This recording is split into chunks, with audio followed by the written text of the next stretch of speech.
नमस्कार दोस्तों, स्वागत है इस नई वीडियो में। बात करने वाले हैं Bihar SSC CGL mains examination 2022 का फॉर्म कैसे फिल करेंगे। स्टेप बाय स्टेप मैं आपको जो लाइव फॉर्म फिल करके बताने वाला हूं, ताकि आपको फॉर्म फिल करने में किसी प्रकार की मिस्टेक ना हो। इसमें मैं आपको यही बताऊंगा कि आप किस प्रकार से जो है पोस्ट का प्रीफरेंस देंगे, इसके बाद से किस प्रकार से आपको फॉर्म को भरना है और फी पेमेंट वगैरह कैसे करना है, प्रिंट आउट कैसे निकालना है। तो अगर आपका प्री एग्जाम क्लियर है तो आप जो है इसके लिए फॉर्म को अप्लाई करेंगे, ताकि आप मेंस वाले एग्जाम में जो है अपीयर हो सके। तो चलिए फ्रेंड्स, ये इसका ऑनलाइन का पोर्टल है जो आपको बिहार एसएससी की वेबसाइट पे जो है मिल जाएगा। 6 जून को पब्लिश हुआ है, 27 जून को लास्ट डेट है फॉर्म भरने का। और यहाँ एडवर्टाइजमेंट वगैरह भी आप डाउनलोड कर सकते हैं यहाँ पे। उसके बाद से यहाँ से आप जो है अप्लाई लिंक का ऑप्शन मिलेगा, अप्लाई लिंक पे क्लिक करके जो है यहाँ पे आ जाएंगे। और यहाँ सबसे पहले देखिए आपको जो है क्लिक हियर फॉर रजिस्ट्रेशन का ऑप्शन मिलेगा, आप इस पे क्लिक करेंगे। अब यहाँ पे फ्रेंड्स आपको रजिस्ट्रेशन नंबर लिखना है और पीटी का रोल नंबर, दोनों में से कोई एक आपको लिखना है। और पासवर्ड आपको लिखना है। पासवर्ड एक ऐसा वाला तो आपके जो है मेल पे पासवर्ड यहाँ पे आया होगा जब आप पहली बार रजिस्ट्रेशन किए होंगे, तो वही वाला पासवर्ड यहाँ पे लिखना है। अगर मान लीजिए आप पासवर्ड भूल चुके हैं तो यहाँ देखिए फॉरगेट योर पासवर्ड का ऑप्शन है, फॉरगेट भी कर सकते हैं। अगर मेल नहीं मिला, मेल आप चेक करिएगा तो मेल में आपको पासवर्ड जरूर मिला होगा। जब पहली बार फॉर्म भरे होंगे तो रजिस्ट्रेशन किए होंगे ना, तो एक पासवर्ड आपके पास आया होगा, यूजर आईडी आया होगा, रजिस्ट्रेशन नंबर, तो उसमें सारा जानकारी रहता है। और यहाँ से फॉरगेट योर रजिस्ट्रेशन नंबर भी कर सकते हैं, ठीक है ना। तो यहाँ पे ऑप्शन दिया हुआ है अगर आपको मेल नहीं मिल रहा है तो। फिलहाल अगर मेल आपको मिल रहा है तो उसमें सारा चीज आपको मिल जाएगा, रजिस्ट्रेशन नंबर, पासवर्ड वगैरह मिल जाएगा। या पीटी का भी रोल नंबर या रजिस्ट्रेशन नंबर, दोनों में से कोई ऑप्शन लिखेंगे और पासवर्ड जो मेल पे मिला वो लिखेंगे। कैप्चा कोड भर के आपको लॉगिन करना है। तो चलिए हम यहाँ कर लेते हैं लॉगिन। लॉगिन करते ही फ्रेंड्स आपका यहाँ पे डैशबोर्ड आ जाता है, यहाँ पे आपकी सारी जानकारी शो होती है। थोड़ा सा आपको क्या करना है, नीचे आना है। देखिए 6 स्टेप में आपको फॉर्म को फिल करना है, तो एक एक स्टेप को हम समझेंगे। वीडियो को लास्ट तक देखिए और वीडियो अच्छा लगा तो प्लीज लाइक कर दीजिए। अब यहाँ नीचे आएंगे, यहाँ पे पूछ रहा है कि क्या आप अपना मोबाइल नंबर अपडेट करना चाहते हैं। जो ऊपर में मोबाइल नंबर दिया है ना, वो आप बदलना चाहते हैं तो यहाँ पे यस करके और मोबाइल नंबर लिख दीजिएगा। नहीं करना चाहते तो नो कर देंगे, जो है हट जाएगा। और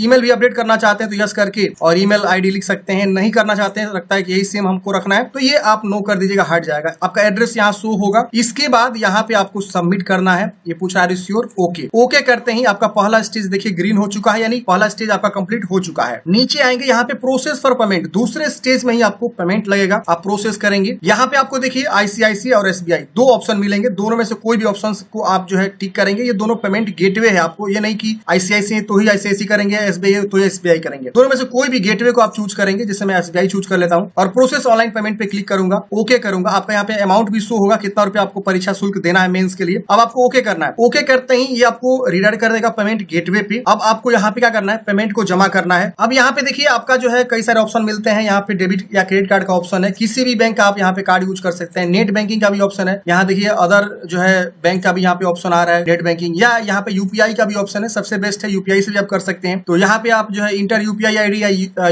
क्यूआर कोड भी शो करा सकते हैं। यहाँ से पे नाउ पे क्लिक करेंगे, क्यूआर कोड शो करेगा, पेमेंट को जमा करेंगे। जैसे आप पेमेंट करेंगे यहाँ पे आपका पेमेंट का स्लिप जनरेट हो जाएगा। आप इससे क्या करेंगे, जो है प्रिंट निकाल लेंगे। देखिए प्रिंट का ऑप्शन है और उसके वजह यहाँ पे सेव एंड नेक्स्ट करेंगे। सेव एंड नेक्स्ट करते ही अगले स्टेप में यहाँ पे अब आपको जो एजुकेशन क्वालिफिकेशन की जानकारी भरनी है। यहाँ पे आपको देखिए सबसे पहले पूछ रहा है ग्रेजुएशन का स्ट्रीम आप बताइए कि कौन से स्ट्रीम से आपने जो है ग्रेजुएशन को कंप्लीट किया हुआ है। जो भी आपका स्ट्रीम है, जैसे आर्ट्स है, साइंस है, कॉमर्स है या बीई बीटेक है, जो भी आपने किया हुआ है वो स्ट्रीम आप यहाँ पे लिख देंगे। ग्रेजुएशन हमने जो है इस स्ट्रीम से किया हुआ है, ठीक है। उसके बाद से सब्जेक्ट वाइज भी आपको यहाँ पे विषय बतानी है, सब्जेक्ट वाइज मार्क्स बतानी है। जैसे कि आपका मान लीजिए सपोज आपने जो है बीए ऑनर्स से जो है ग्रेजुएशन किया हुआ है, तो बीए ऑनर्स से यहाँ पे लिख दिए आर्ट्स और यहाँ लिख देंगे आप मान लीजिए हिस्ट्री आपका मेन सब्जेक्ट है, तो आप हिस्ट्री यहाँ लिखेंगे और हिस्ट्री में कितना नंबर आपको मिला हुआ यहाँ पे आपको बता देंगे। फिर आपका जो है मान के चलते हैं जियोग्राफी होगा, उसके सब्सिडरी बहुत सारे सब्जेक्ट होते हैं ना, तो वो आप लिखेंगे। हिंदी भी होता है, इंग्लिश भी बहुत सारे लोग लैंग्वेज पढ़ते हैं, तो वो आप यहाँ से अलग अलग जो है सब्जेक्ट लिख के उसका कितना में कितना नंबर मिला हुआ है, तीनों पार्ट का मिला के आपको यहाँ पे लिखना है। तो थर्ड ईयर का जो मार्कशीट होता है आप लोगों का ग्रेजुएशन वाले केस में, उस पे जो है तीनों एग्जाम का जो है सेमेस्टर वाइज जो एग्जाम होता है तीनों को मिला के देता है। तो इस तरह से आप पार्ट थर्ड वाला मार्कशीट के अकॉर्डिंग जो है जानकारी को भरेंगे कि आपको हिस्ट्री में कितना मिला है या जो भी आपका विषय रहा है। सपोज अगर कोई बीकॉम किया हुआ है तो बीकॉम में भी बहुत सारे सब्जेक्ट होते हैं। मेन जो सब्जेक्ट है, क्योंकि अब बहुत सारे ऐसे बच्चे हैं जो काफी ज्यादा सब्जेक्ट से जो है ग्रेजुएशन कंप्लीट करते हैं। जैसे अगर बीई बीटेक वाले जो बच्चे हैं उनका जो है 40-50 विषय पढ़ने होते हैं, तो फिर वो यहाँ 6 ही कॉलम बना हुआ है, तो 6 कॉलम में वो कैसे भर सकते हैं। तो जो मेन सब्जेक्ट है उसको आप भर दीजिए और आगे का प्रोसेस हो जाइए इस तरह से। तो इस तरह से आपको भरना है। तो जो भी आपने विषय स्ट्रीम पढ़ा हुआ है, सबसे पहले स्ट्रीम लिखिए ग्रेजुएशन का, जो भी आपका आर्ट्स है, कॉमर्स है, साइंस है या बी है, बीटेक है, जो भी है आपका। फिर अलग अलग सब्जेक्ट वाइज यहाँ पे बताइए कि मैथ में, फिजिक्स में, केमिस्ट्री में कितना है, हिंदी में कितना है, इंग्लिश में कितना है। एक कॉलम छूट जाता है तो छोड़ भी सकते हैं, कोई दिक्कत नहीं है। और एक्स्ट्रा है, मान लीजिए आपका बहुत ज्यादा सब्जेक्ट है, इन्होंने 6 ही कॉलम दिया हुआ है, तो फिर उस केस में आपको क्या करना होगा, मेन सब्जेक्ट आपको जो है, जो आप पढ़े हैं उसको आप भर दीजिए। आप 40-50 बहुत सारे लोगों का होता है बी टेक में, तो भर नहीं पाएंगे ना। तो इस तरह से आपको क्या करना है फ्रेंड्स, आपको सारा चीज जो है भरना है। और फिर पूछ रहा है कि क्या आपने पीजीडीसीए कोर्स किया हुआ है नीचे में, अगर किए तो हाँ करेंगे, नहीं किए तो यहाँ पे नो कर देंगे, ये डिसेबल हो जाएगा। उसके बाद से आपको यहाँ पे सबमिट कर देना है। तो फ्रेंड्स देख सकते हैं मैंने इस प्रकार से जो एजुकेशन क्वालिफिकेशन को भरा हुआ है। साइंस स्ट्रीम है, ऊपर में मैथ ऑनर्स हमने सबसे मेन विषय को रखा हुआ है, नीचे में जो सब्सिडरी विषय होता है जैसे कि फिजिक्स केमिस्ट्री सब्सिडरी है, एक लैंग्वेज है, उस तरह से हमने लिखा हुआ है। ये मार्क्स जो है अच्छे से कैलकुलेट करके, जो मार्कशीट पे देख के अच्छे से कैलकुलेट करके लिखा गया है। परसेंटेज ऑटोमेटिक ये आएगा आपका, कितना में कितना नंबर मिला है लिखेंगे ना, तो आपको यहाँ पता चल जाएगा। अगर आपको नहीं समझ में आ रहा है मार्क्स कैलकुलेट करना, तो आप किसी जो है फ्रेंड से जो थोड़ा जानकारी रखता हो, या किसी टीचर से या कॉलेज के टीचर से आप जो है संपर्क कर सकते हैं और समझ सकते हैं मार्क्स समझने में। हालांकि आपने एग्जाम दिया होगा तो आपको जरूर समझ में आया होगा कि कैसा मार्क्स मिला है, कितना में कितना नंबर मिला हुआ है, पार्ट 1 में, पार्ट 2 में, पार्ट 3 में, जरूरी है। इस तरह से आप लिख देंगे और लिखने के बाद से यहाँ पे इसको नो कर दिया है मैंने। यहाँ पे आपको सबमिट करना है। सबमिट करा कि आप श्योर है, आपको ओके करना है। देखिए एक यहाँ पे एरर आ रहा है, देखिए यहाँ पे इस तरह से एरर आ रहा है, data too long for column, edu done, scroll down, date at row 1। मतलब ये इस तरह से एरर आ रहा है, सबके साथ आ रहा है, ठीक है ना। मैं ये जो है फॉर्म 2-3 बार ट्राई कर चुका हूँ। मैं छोटा छोटा शब्द भी लिखने का कोशिश कर रहा हूँ। टू लॉन्ग का मतलब मैं सोचा कि कहीं ज्यादा लंबा तो मैं नहीं लिख दे रहा हूँ, तो मैं ये कई बार जो है फॉर्म सबमिट करने की कोशिश किया। यहाँ पे जो है इस प्रकार से एरर आ रहा है। आपको भी एरर देखने को मिल सकता है। अगर आपको एरर दिख रहा है तो प्लीज आप कमेंट बॉक्स में सजेस्ट करिए। अब देखिए ये एरर सबको आ रहा होगा मेरे हिसाब से, क्योंकि मैंने आपको दिखाया ना, सही सही सारा चीज मैंने भरा था, फिर भी एरर हमको देखने को मिल रहा है। तो ये कहीं ना कहीं सर्वर का प्रॉब्लम है, कहीं ना कहीं जो है बिहार एसएससी की वेबसाइट का प्रॉब्लम है। अगर इनको जो है एरर दिख रहा है तो वो बताएं कि कहाँ पे क्या एरर आ रहा है, क्या भरना है, क्या नहीं भरना है, ठीक है ना।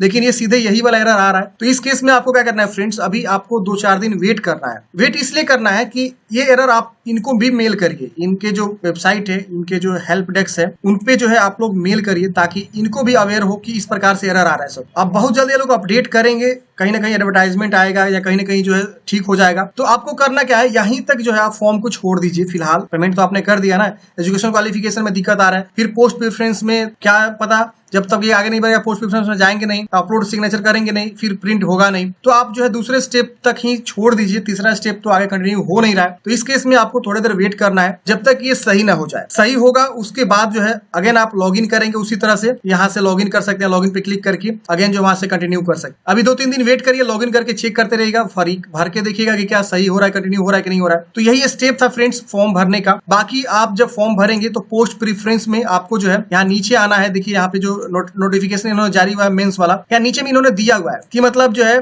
किस जो है पद के लिए और किस विभाग में लेवल सैलरी क्या है, न्यूनतम योग्यता क्या है, तो वो आपको यहाँ पे देखना है और उसके अकॉर्डिंग जो है आपको पोस्ट प्रेफरेंस देना है। जैसे यहाँ सचिवालय सहायक में देखिए सबसे ज्यादा पद है और अकॉर्डिंग टू कैटेगरी भी आपको देख के भरना है। जैसे मान लीजिए अनुसूचित जाति में यहाँ पे देखिए 0 सीट है, देख रहे हैं ना, तो फिर आप ये अनुसूचित जाति में है और ये वाला सीट डाल रहे हैं, तो फिर आपको कोई मतलब नहीं फॉर्म भरने का। तो उस केस में आपको जो है देखना होगा कि आपके कैटेगरी में कितना सीट है, उस हिसाब से आप जो है पोस्ट का प्रेफरेंस देंगे तो बेहतर रहेगा। इसके बाद से यहाँ पे देखिए, अगर मान लीजिए आप 1 नंबर पे यही डाल देते हैं अंकेक्षक छक्का और बोल रहा है कि स्नातक आप गणित के साथ पास हो तो सही रहेगा। अब आप गणित विषय से पास ही नहीं है और पहला ही आपने प्रेफरेंस 1 डाल दिया है, तो फिर आपको कोई मतलब नहीं फॉर्म भरने का। तो इस तरह से देखना है, समझ रहे हैं ना। पोस्ट प्रेफरेंस बहुत इंपॉर्टेंट है, पोस्ट प्रेफरेंस सही से आपको जो है देना होगा।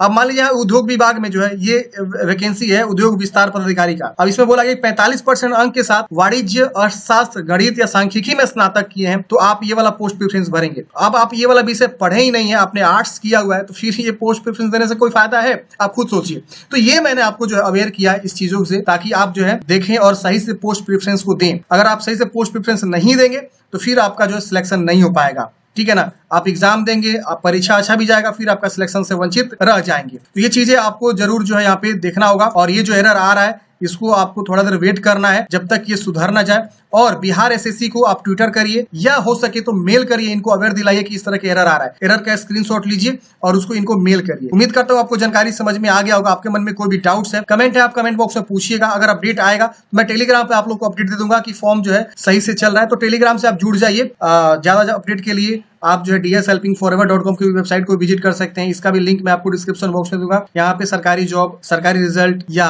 और भी योजना जैसे सारी इन्फॉर्मेशन यहाँ पे आपको मिलती रहती है। मिलते हैं फ्रेंड्स नेक्स्ट वीडियो में। हमें दीजिए इजाजत और देखते रहिए dshelpingforever। Thank you for watching. जय हिंद।